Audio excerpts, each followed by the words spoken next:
গ্রামের স্বার্থ জড়িত আছে আর একটা ব্যক্তি স্বার্থ আগে নাকি ব্যক্তি স্বার্থ না, যেটা কথা আছে সেই মতে বলা হচ্ছে ৭৭ তারিখ করেলে তারপরে আলোচনা করে। আমরা তো বাধা দেই, গ্রাম থেকে আমরা একবার ওই লোকের বিরুদ্ধে কথা কম বলুন। কথা কম কি লিটার কি হচ্ছে আপনি আসতে বলেন আপনারা কি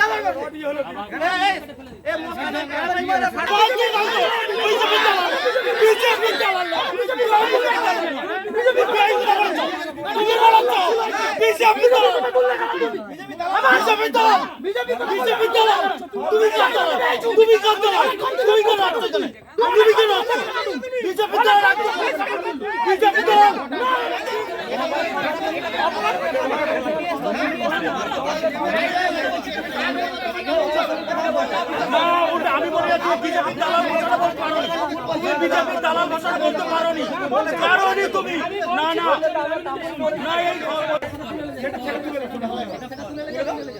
তারপর এইটা দিল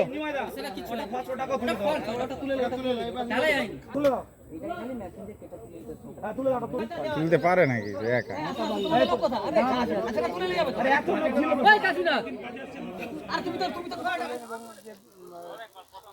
যে কাজ চলছিল আপনারা বন্ধ করেন, তুলে দিলেন, কি কারণে, কি খবর? দেখুন, এখান দিয়ে প্রায় ১৭-১৮টা মৌজার জল পাস হয়। ইভেন বর্ষাকালে প্রচুর সমস্যা হয়, এলাকাবাসী ঘর বাড়ি টাড়ি ডুবে যায়, গরু বাছুর নিয়ে অনেকে বাঁধের উপরে আশ্রয় নেয়। এবং উনি যে করছেন খালের মধ্যে যে তোলার জল আটকে, এটা তো উনি ঠিক করছেন না। না মানে বাড়ির সঙ্গে পোল তৈরি করছেন? হ্যাঁ, ইভেন এইভাবে তো করতে গেলে তো খুব সমস্যা হয়ে যাবে না। যার জন্য আমরা বলছি কি ওনার গ্রামবাসীদের সঙ্গে আলোচনা করে যেভাবে করলে সুবিধা হবে। উনিও একজন মানুষ, বাড়ি করেছেন, ওনাকে যাতায়াতের রাস্তা দিতে হবে, গ্রামের মানুষ, হ্যাঁ সবই ঠিক আছে, কিন্তু সেটা এইভাবে তো জল আটকে বা জল গাঢ় করে তো করলে হবে না। না আচ্ছা, আমরা যেখানে দাঁড়িয়ে আছি তার সাইড থেকে একটা জল নিকাশি ক্যানেল গেছে। এই ক্যানেলটা তথাকথিত 81টা মৌজা জল নিকাশি হলেও, মানে সিদ্ধাওয়ান, সিদ্ধার টু, সাগরবার, বর্তমানে 17 থেকে 20টা মৌজা জল নিকাশির একমাত্র পথ। এই জল নিকাশি ড্রেনটা আছে আপনার বর্দাবার মৌজা। এটা জেল দাগ নম্বর হচ্ছে 354-973, জেল 298, বর্দাবার মৌজা।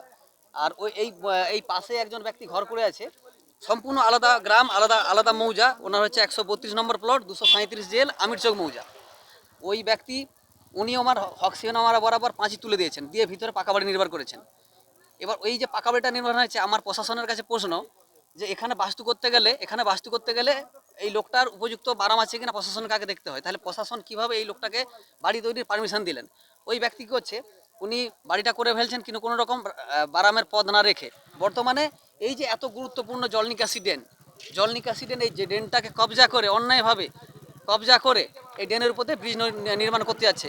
আমি এলাকার স্থানীয় পঞ্চায়েত সদস্য, আমার সঙ্গে কোনো রকম আলোচনা নয়। স্থানীয় গ্রামের মানুষজন, গ্রাম কমিটি যেনারা ছিলেন, তাদের সঙ্গে কোনো কিছু আলোচনা নয়। অথচ আমি পঞ্চায়েত সদস্য হওয়া সত্ত্বেও আমার সাগরবাড়ি জিপি, যে পঞ্চায়েতের আমি গ্রাম পঞ্চায়েত সদস্য, সেই গ্রাম পঞ্চায়েত কিভাবে এই ব্যক্তিটাকে এনওসি দিল, কিসের স্বার্থে? নিশ্চয়ই গ্রাম পঞ্চায়েতের কোনো স্বার্থ আছে, যার জন্য ওই ব্যক্তি এনওসি পেল কী করে?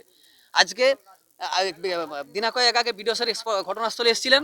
উনি আসার পর বিষয়টা দেখার পর বলছে, হ্যাঁ এটা তো গুরুত্বপূর্ণ জল নিকাশি ড্রেন, তো 20-25 ফুট ছেড়ে যদি করতে পারে দেখুন, আর এলাকার মানুষ না চাইলে হবে না। এই পর্যন্ত হয়ে রয়ে যায়।